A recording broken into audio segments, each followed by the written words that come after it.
So okay guys, so here we are going to see how view binding we can enable in our existing Android project. So you can see inside our module app Gradle file, we have to write something build features view binding true. Okay, build features view binding true, something like this you need to write to enable the view binding in our existing project.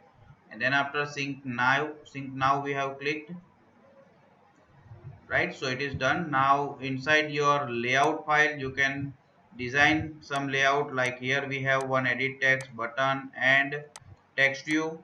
And next inside your Java file of the activity we can have private activity main binding. You can see whatever your layout file name is, accordingly the binding class you will get. So activity underscore main is my layout file, so respectively activity main binding class I will have, and binding instance I have created. Then after inside on create method before set content view, we can write binding equal to activity main binding dot inflate method, and inside inflate method we need to pass layout inflator, which we can create get layout inflator method. So this is how in activity we can continue the code. And the last step is set content view. Inside the set content view, instead of r.layout.activity underscore main, we can write binding dot get root. Okay, so binding dot get root returns the root layout we have, which we have in activity underscore main. You can see linear layout is the root layout, so that layout we will have here in as a get root method, and that we are passing to set content view. So these are the simple steps you need to follow in each and every activity. So once the binding instance ready and the get root method we have done, we can write binding dot, and you can see the button, edit text, text view, whatever you declared inside your layout file, they are available directly. You do not need to create any instance and to find view by id code.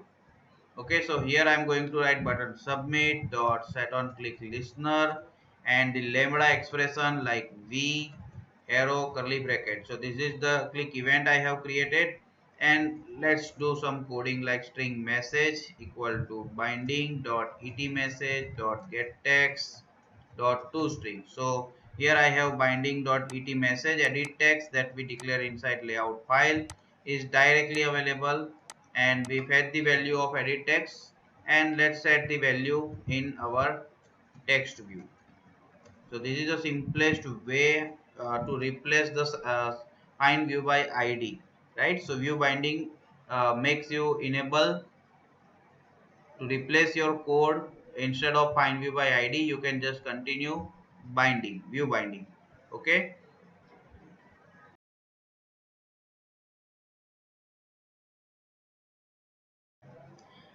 so guys, now let's see how can we have view binding in fragment. So let me create one fragment, simple. Here I am going to create one fragment, right click new and fragment, blank fragment, name it like first fragment something, and finish it.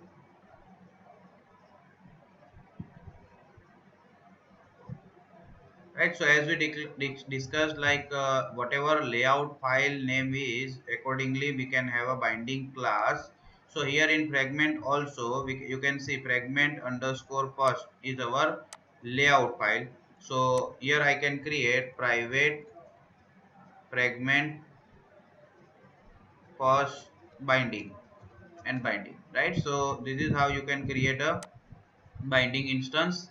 And then after inside on create view we can write binding equal to fragment first binding inflate, right? And here you need to use second syntax of the inflate method, where you can pass the inflator comma view group comma boolean, right? So inflator that we can have here in on create method as a parameter. You can see inflator parameter we already have in on create view, comma, view group parent, that is a container we already have, and boolean, that is a false value we can pass. So this is how you can have a binding instance.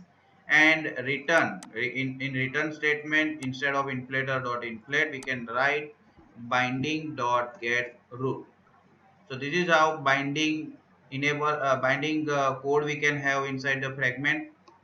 And next, inside the layout file you can design whatever you want.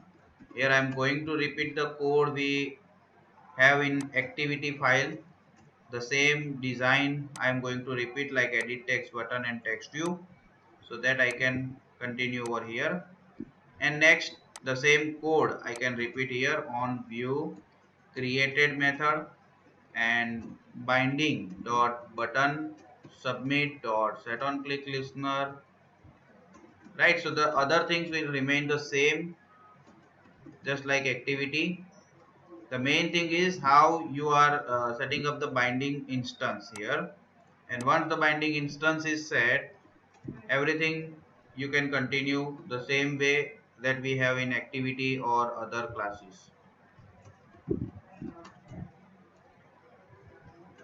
right? So here I am going to set again the message, right? So this is how simple view binding you can use inside your activity and fragment as well. In fragment you need to write something like this, inflate method with 3 parameters, whereas in activity we just have only single parameter, that is layout inflator only. Okay, so this is simple way of view binding in Android. Thank you guys for watching this video.